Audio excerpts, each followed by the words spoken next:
Hi guys, nandito kami ngayon sa Jayco, no, kung saan mag-meet kami ni client, tuturuan ko siya kung paano ko siya i-guide sa kanyang business, no.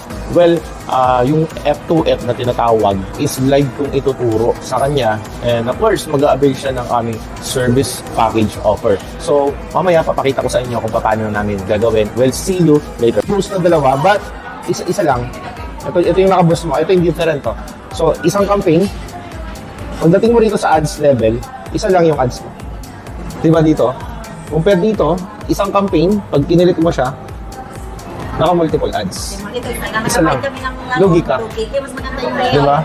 Kita mo, ma'am. Mas maganda magtawag kay sa advertising. Ang malupit nun, isa lang yung audience mo rito in broad targeting. Base lang dun sa Busque Meta. So, ito siya, yung targeting. Mga organic, isa lang. Unlike dun sa gagawin natin, advanced audience na po yung gagamitin natin. So, ito yung ad set level na paano pa scroll ko makawala. Ayun. Ayan. So, from here, ayan yung sa target. O, tignan mo. 18 to 16. Location. Location.